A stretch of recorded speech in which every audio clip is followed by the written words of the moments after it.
विपक्ष क्या बोल रहा है या विदेशी मीडियाज़ क्या बोल रही हैं, हम हिंदुस्तान की बात करते हैं, भारत की बात करते हैं। तो भारत की जनता क्या कह रही है, हमें उसको तवज्जो देना चाहिए, ना कि हमें जर्मनी और फ्रांस और अमेरिका की मीडिया क्या बोल रही है। किसी भी लोकतांत्रिक देश में सबसे बड़ा विपक्ष होती है जनता। जनता की आप निष्ठा पर शक नहीं कर सकते हैं। राजनीतिक पार्टियां आएंगी, आपको नए नए प्रलोभन देंगी, नई नई चीज़ें देंगी, लेकिन अगर वो जनता उन प्रलोभन में आती है या एक सही मुद्दे के ऊपर वोट करती है, इस चीज़ को समझना बहुत ज़रूरी है। जैसी करनी वैसी भरनी, कर्म का सिद्धांत सब जगह लागू पड़ता है, कोई न बच पाएगा। तो वो अमित शाह जी भी जेल में धकेल दिए गए थे, साबरमती जेल। लालू जी हो, जयललिता हो, कोई भी किसी को नहीं बख्शा तक। ईडी ने या केंद्रीय जांच जैसे नहीं एक आदमी को बख्शाओ तो बताओ। विपक्ष के आरोपों पे तो दम नहीं है, लेकिन हाँ भाजपा जरूर वॉशिंग मशीन बन गई है, ढंग से निचोड़ रही है, ढंग से निचोड़ कर तिहाड़ जेल में सुखा रही है इनको। हमने तो मौका दिया था केजरीवाल जी को सेवा करने का। सेवा के नाम पे क्या किया, धंधा तो क्या इन्होंने, व्यापारी तो क्या इन्होंने, घोटाले तो क्या इन्होंने। सेंट्रल में बीजेपी है तो कम से कम चंद्रबाबू नायडू के जैसे इन लोगों को तो जेल भेजो, येदुरप्पा को जेल भेजो, कम से कम अपनी CID तो लगा दो। लेकिन नहीं, हिमाचल में गाली दी नहीं, राजस्थान में नहीं, मतलब ये लोग जब सत्ता में आते हैं तो नहीं। अजीत दादा पवार कांग्रेस के साथ सरकार चलाते हैं तो वो पवित्र है। तो बोलेगा ही विपक्ष का घर जो खाली हो रहा है। अगर वॉशिंग मशीन बन गई है बीजेपी तो आप रोक लो और ये भी बता दो जनता को कितनों के ऊपर कार्रवाई रुक गई और कितनों को कौन सा बड़ा मंत्रिमंडल का पद दे दिया भाजपा ने, बता दीजिए। आपके अंदर ऐसी काबिलियत है तो क्यों घर छोड़ छोड़ करके बच्चे आपके भाग रहे हैं? सामने पड़ोसी का बाप अच्छा लग गया उनको। केंद्र में चुनाव को लेकर के पूरे देश का राजनीतिक माहौल गरमाया हुआ है। जहां एक तरफ मोदी जी धुआंधार प्रचार में लगे हुए हैं, वहीं विपक्षी नेता अभी अपनी मतलब वो गाड़ी ही स्टार्ट नहीं कर पाए, या कहीं कहीं जस्ट अभी उन्होंने स्टार्ट करनी शुरू करी है, अभी उनकी लिस्ट ही जारी हो रही है। लेकिन जहां तक बीजेपी या उनके एलाई जो पार्टी है काफ़ी बढ़त लिए हुए दिख रही है। आज हम इसी मुद्दे पर चर्चा करेंगे। हमारे साथ कई गेस्ट जुड़े हुए हैं। इंद्रेश जी, क्या लगता है इस बार केंद्र का चुनाव एक तरफा होने जा रहा है? क्या माहौल दिख रहा है आपको? सर, जिस तरीके से पूरे देश में माहौल नज़र आ रहा है और जिस तरीके से बीजेपी की और विपक्ष की तैयारियां भी नज़र आ रही हैं, तो इसमें कहना कोई भी अतिशयोक्ति नहीं होगी कि चुनाव एक तरफा होने वाला है और दोबारा से लाल किले की प्राचीर से 15 अगस्त को नरेंद्र मोदी जी प्रधानमंत्री के तौर पर तिरंगा फहराएंगे। तो ये इसमें कोई भी मतलब संशय है ही नहीं पूरी तरीके से। विपक्ष को क्या सांप सूंघ गया क्या महेंद्र जी? इसमें होता है, कोई युद्ध होता है ना, तो उसके पहले सैन्य को, हथियार को तैयार किया जाता है। मुझे लग रहा है विपक्षी तरफ से कोई न सैन्य है न हथियार है, कोई तैयारी कुछ नहीं है। और उसमें भी ऐसा कि बारूद असले वाले तो सील हो गया उनका अकाउंट उनका जो कांग्रेस वालों का। तो मुझे लग रहा है आने वाले टाइम में उनकी कोई तैयारी नहीं है और उन्होंने मुझे युद्ध स्टार्ट होने से पहले ही उन्होंने एक्सेप्ट कर लिया है कि हम हार चुके हैं। नहीं, लेकिन ये तो लोकतंत्र के लिए मतलब सही नहीं माना जाएगा ना। एक तरफा अगर चुनाव हो, विदेशी पर्यवेक्षक भी एक तरह से आरोप लगा रहे हैं, कई मीडिया हाउस डिक्टेटरशिप का पहले से एक मतलब एक माहौल बना रही है। तो ये चीज़ें क्या मतलब लोकतंत्र में विपक्ष की भी मौजूदगी जरूरी होती है? पत्रकार महोदय, अब आप इस बात को बहुत ध्यान से सुनिएगा। पहली बात तो विपक्ष क्या बोल रहा है या विदेशी मीडियाज़ क्या बोल रही हैं, हम हिंदुस्तान की बात करते हैं, भारत की बात करते हैं। तो भारत की जनता क्या कह रही है, हमें उसको तवज्जो देना चाहिए, ना कि हमें जर्मनी और फ्रांस और अमेरिका की मीडिया क्या बोल रही है। और उसके लिए हमारे गृह मंत्रालय ने भी हमारे विदेश मंत्रालय ने भी बहुत स्ट्रॉन्ग आपत्ति दर्ज कराई थी, पहली चीज़। अब दूसरी चीज़, आप कह रहे हैं कि ऐसे लोकतंत्र खतरे में आ जाएगा। तो सर मैं आपसे ये पूछता हूँ, जब देश आज़ाद हुआ था, देश में कितनी पार्टियाँ थी? एक अकेली कांग्रेस थी? नहीं, मतलब प्रजा सोशलिस्ट पार्टी और 4-5 तो पार्टियां, हिंदू महासभा और ऐसी थी। बट हाँ मतलब चुनाव तो मेन कौन लोग लड़े थे सर? कांग्रेस के ही था। कांग्रेस के ही थे। तो अगर कायदे से देखा जाए तो देश को जो एक मुख्य विपक्ष आया कब? देश आज़ाद हुआ 1947 को और मुख्य विपक्ष आया 1980 में। जेपी आंदोलन के बाद में जब वो 71 से लड़ाइयाँ शुरू हुई और सारी चीज़ें विरोध होना शुरू हुआ और फिर जब जनसंघ बना 1980 में, तब जाके कहीं एक मुख्य विपक्ष आया। तो इसका मतलब ये तो नहीं है कि 1947 से 1980 के बीच में हमारे देश में लोकतंत्र नहीं था, पहली चीज़। दूसरी चीज़, आप कह रहे विपक्ष, किसी भी लोकतांत्रिक देश में सबसे बड़ा विपक्ष होती है जनता।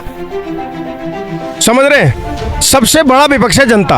अब जनता अगर किसी को चुनकर भेज रही है, जनता अगर किसी को चुन के भेज रही है तो जनता की आप निष्ठा पर शक नहीं कर सकते हैं। राजनीतिक पार्टियां आएंगी, आपको नए नए प्रलोभन देंगी, नई नई चीज़ें देंगी, लेकिन अगर वो जनता उन प्रलोभन में आती है या एक सही मुद्दे के ऊपर वोट करती है, इस चीज़ को समझना बहुत ज़रूरी है।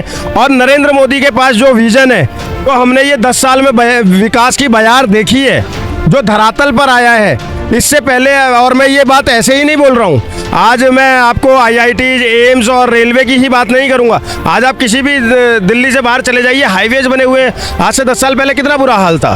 तो ये सब नहीं, जैसे आम आदमी पार्टी अभी आरोप लगा रही है कि ईडी CBI के जरिए केंद्र सरकार विपक्ष को बिल्कुल तहस नहस नेस्तनाबूद करने पे उतारू है, वो बिल्कुल एकदम से एक तरफा शासन चाहती है। उनके आरोपों में थोड़ा सा दम भी दिखता है कि अभी जैसे आम आदमी पार्टी का एक नेता वो अपने पार्टी से रिजाइन दे दिया और कुछ ही दिन पहले अभी उसके यहाँ ईडी की रेड पड़ी थी। तो इन सब बातों से बल तो मिलता है कहीं ना कहीं। क्या कहना है महेंद्र सिंह जी इस पर? बिल्कुल, देखो चीजें ऐसी होती, गलत करोगे जैसी करनी वैसी भरनी। कर्म का सिद्धांत सब जगह लागू पड़ता है, कोई न बच पाएगा। तो वो अमित शाह जी भी जेल में धकेल दिए गए थे, साबरमती जेल। लालू जी हो, जयललिता हो, कोई भी किसी को नहीं बख्शा आज तक। ईडी ने या केंद्रीय जांच जैसे नहीं एक आदमी को बख्शाओ तो बताओ। तो ये बात बीजेपी की फेवर की या विपक्ष की फेवर नहीं है। जो गलत करेगा वो उसको सजा मिलेगी, क्योंकि केंद्रीय जांच एजेंसी क्यों बख्शेगी? क्योंकि संविधान में कुछ लोग केंद्रीय जांच एजेंसी और संविधान और अदालत से अपने आप को ऊपर मानते हैं, कुछ लोग ऊपर मानते हैं। क्या कहेंगे अमित जी, ये आम आदमी पार्टी का आरोप पे आपका क्या कहना है? देखिए, ऐसा है कि आम आदमी पार्टी के ऊपर जो आरोप लगा है वो आरोप लगा है भ्रष्टाचार का। वो आरोप लगा रही केंद्र सरकार पर कि ये ईडी CBI और केंद्रीय जांच एजेंसियों का कर लीजिए। हाँ, आप कर लो, कर लीजिए। आप जो कह रहे हैं कि केंद्र सरकार आरोप लगा रही है, तो इस बात को केंद्र सरकार आरोप नहीं लगा रही, विपक्ष आरोप लगा रही है केंद्र सरकार पर। मैं उसी पे आ रहा हूं सर। कल जब हाई कोर्ट के अंदर में फैसला पढ़ा जा रहा था, हाई कोर्ट के जज की ये बयान था कि जो भ्रष्टाचार का मामला है, शराब घोटाले का मामला है, वो याचिकाकर्ता है, यानी कि अरविंद केजरीवाल और ईडी के बीच का है। इसमें केंद्र सरकार का कोई लेना देना नहीं है, लेकिन वो लोग जबरदस्ती केंद्र सरकार को कर रहे हैं। दूसरी चीज, आपने कहा कि राजकुमार आनंद ने इस्तीफा इसलिए दिया क्योंकि कुछ दिन पहले उनके पास ईडी का छापा पड़ा था। सर ऐसा है, राजकुमार आनंद का अगर आज का पूरा वो सुनते प्रेस कॉन्फ्रेंस, तो उन्होंने क्या बोला कि हमें भी ऐसा लग रहा था कि फंसाया जा रहा है, लेकिन हाई कोर्ट की टिप्पणी के बाद और हाई कोर्ट ने जिस तरीके का फैसला कल सुनाया, उससे ये साफ होता है कि आज आम आदमी पार्टी पूरी तरीके से भ्रष्टाचार में लिप्त है। और एक दलित को मंत्री तो बना दिया गया है, लेकिन जब इनकी मीटिंग्स होती हैं तो उसमें बुलाया नहीं जाता है। हमें खुद नहीं पता होता है कि हमारी पार्टी के अंदर क्या चल रहा है। आज आम आदमी पार्टी पूरी तरीके से भ्रष्टाचार में लिप्त हो चुकी है। दूसरी चीज, आपने कहा कि उनको ईडी का छापा पड़ा इसलिए उन्होंने छोड़ दिया। यहाँ पर विशेष ध्यान दीजिएगा सर, जिस समय कुमार विश्वास ने पार्टी छोड़ी थी, किसकी का छापा नहीं था? और एक कुमार विश्वास का नाम नहीं बताऊंगा, नहीं वो अभी बैक हिस्ट्री में वो तो पुरानी कहानी होगी। आजिया इल्मी, विनोद कुमार पूरी दुनिया को पता। अभी लेटेस्ट में जो एक ट्रेंड देखा जा रहा है कि केंद्र सरकार के छापे के डर से कई सारे नेता, इवन शुभेंदु अधिकारी, हेमंता बिश्व शर्मा, इन लोगों पर पहले वो आरोप थे, बाद में इन्होंने ज्वाइन कर ली पार्टी। विश्व शर्मा और कब आरोप थे? ये नारदा कांड ये हो गया। विश्व शर्मा पे कब आरोप थे, मुझे ये बताइए। 2010 में? हाँ, 2014 के बाद से ये आरोप 2010 में थे सर, 2010 में थे, ठीक है। 2014 के बाद से जब वो बीजेपी में आए हैं, आज क्या आसाम प्रगति के पथ पर अग्रसर नहीं है? देखिए वो अलग चीज है, जांच अभी उनकी फाइल क्लोज नहीं हुई है। यही मैं आपसे सुनना चाहता था। बहुत अच्छी बात बोली पत्रकार महोदय, जांच की फाइल अभी क्लोज नहीं हुई है। अगर वो भ्रष्टाचारी होंगे वो भी जेल जाएंगे, शुभेंदु अधिकारी अगर भ्रष्टाचारी होंगे वो भी जेल जाएंगे, अजीत पवार भी जेल जाएंगे। जो भी भ्रष्टाचारी होगा उसकी फाइल क्लोज नहीं हुई है। ये बहुत अच्छा बोला। मैं एक चीज जानना चाहूंगा कि क्या मतलब बीजेपी वॉशिंग मशीन बन गई है? जो भी भ्रष्टाचारी अगर यहाँ जुड़ते हैं उनकी फाइल को पेंडिंग में डाल दिया जाता है, जांच रुक जाती है, और जब तक वो शामिल नहीं होते उन पर ईडी CBI का तलवार लटकता रहता है। विपक्ष आरोपों में कितना दम देखते हैं आप? विपक्ष के आरोप पे तो दम नहीं है, लेकिन हाँ भाजपा जरूर वॉशिंग मशीन बन गई है।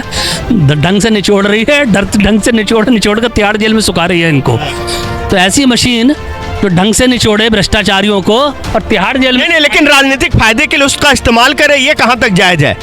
अब ये जो है ना भाई, या तो आप मेरे पाले में रहो या तो दूसरे पाले में रहोगे, तो फिर आपको मतलब डंडा चहाका जाएगा। तो राजनीति तो सेवा का मार्ग है, धंधा कब से बना लिया इन विपक्षियों ने? धंधे के लिए, व्यापार करने के लिए राजनीति करते हैं क्या ये लोग? राजनीति सेवा का मार्ग है जो माननीय प्रधानमंत्री मोदी जी देश की जनता के बीच में आके खड़े होकर रखा है, किया है उन्होंने। और ऐसे भ्रष्टाचारियों को, जो जैसे भ्रष्टाचारी, ऐसे गठबंधन के, ऐसे ये धृतराष्ट्र लोग जिनको देश की छवि नुकसान करने के अलावा कुछ नहीं है, रात दिन देश की छवि को नुकसान पहुंचाने में लगे हुए हैं। मतलब ऐसी ऐसी बातें करते हैं। मतलब आपका कहना है कि एकमात्र सेवा विपक्षी कर रही है, बीजेपी कर रही है, विपक्ष सारे धंधा कर रहे हैं, आपका यही कहना है ना? हमने तो मौका दिया था केजरीवाल जी को सेवा करने का।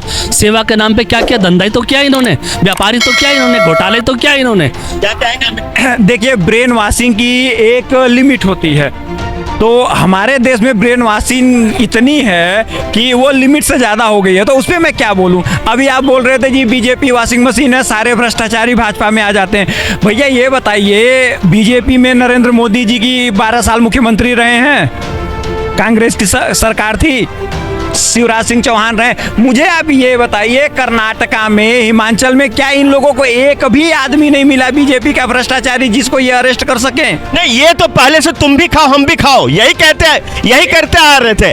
बीजेपी ने अब ये क्या किया, हम तुमको नहीं खाने देंगे, खुद खाएंगे।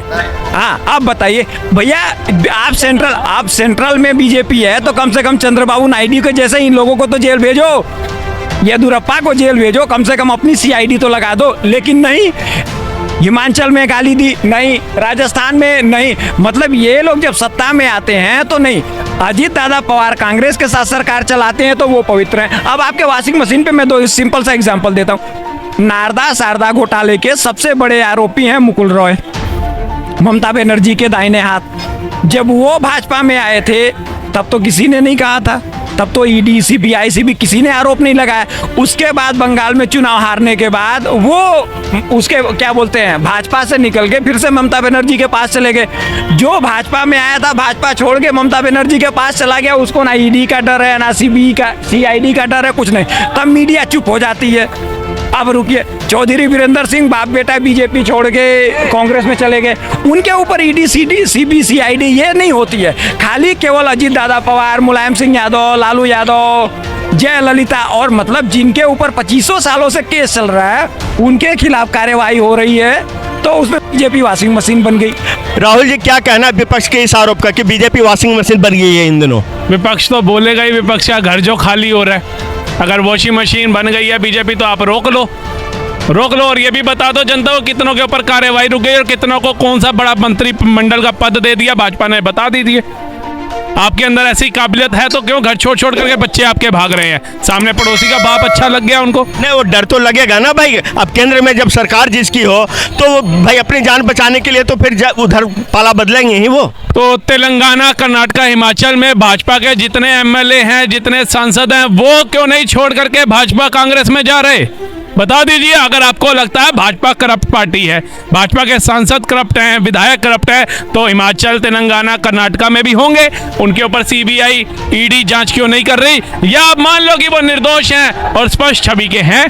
आप ही की पार्टी के अंदर दागी नेता थे जो अब अपना पाप धोने जा रहे हैं, लेकिन कहीं भी मोदी जी ने तो नहीं बोला करके कि ये मेरी पार्टी ज्वाइन कर रहे हैं तो ये निष्पक्ष हो जाएंगे, गंगा की तरह पवित्र हो जाएंगे, इनको जो गुनाह है वो माफ हो जाएंगे। किसी के भी नहीं होंगे। बता दीजिए। उसके बाद भी अगर उनकी किसी की तारीख पड़ रही है तो वो अपनी तारीख भुगतने जा भी रहे। अगर ED CBI उनको बुला रही है कोर्ट में, अगर उनकी तारीख है तो वो जा भी रहे हैं। 1-2 का मैंने YouTube पे देख भी रहा था कि वो गए भी। सिद्धांशु त्रिवेदी जी का बयान था, उनसे भी ऐसा ही किसी ने क्वेश्चन किया था, उन्होंने जवाब दिया कि भैया ये 2 फलाने बंदे थे, ये भाजपा ज्वाइन करने के बाद भी कोर्ट में अपनी पेशी पे गए थे। तो बता दीजिए, अगर दूध के धुले हैं, वॉशिंग पाउडर है, तो ये फिर कोर्ट जा क्यों रहे हैं? इनको तो बाहर होना चाहिए। मतलब केजरीवाल की पार्टी जो आरोप लगा रही है कि वो कह रहे थे कि हमने पहले ही कहा था कि हमारी पार्टी को तोड़ने के लिए ये हर तरह के हथकंडे अपना रही है, और आज उसका ये एग्जाम्पल हो गया आनंद का जो इस्तीफा हुआ पार्टी की सदस्यता से। इनके आरोपों में कोई दम नहीं है। केजरीवाल की पार्टी, आम आदमी पार्टी के जो आरोप लग रही है, बिल्कुल। उसने तो ये भी साथ में कहा है मुझे किसी ने ऑफर भी नहीं किया। ये भी बोला है ना कि मुझे भाजपा की तरफ से ऑफर नहीं आया जो मैं इस्तीफा दे रहा हूँ, उसने ये भी बोला है। लेकिन आतिशी जी को ऑफर आ जाता है जब केजरीवाल जी उनका नाम ले देते हैं एक दिन पहले, शोहरत भारद्वाज और इनका, और ये और चालू निकलती है, ये राघव चड्ढा और दूसरे चौथे बंदे को भी ले लेते हैं। और ED CBI मोदी के इशारों पे काम कर रही है, तो संजय सिंह जी बाहर कैसे घूम रहे हैं बता दीजिए। संजय सिंह जी कैसे बाहर घूम रहे हैं बता दीजिए। और ईडी अगर मोदी के इशारों पे काम कर रही है तो कल केजरीवाल जी को फटकार क्यों लगाई जाती है हाई कोर्ट से? क्यों बोला जाता है कि इसमें सेंट्रल का क्या रोल है, आप सेंट्रल को बीच में क्यों ला रहे हैं? गोवा चुनाव के अंदर जो मनी लॉन्ड्रिंग हुई, मनी लॉन्ड्रिंग वो हुई है, घोटाला हुआ है, वो कैसे हुआ है उसका जवाब दो।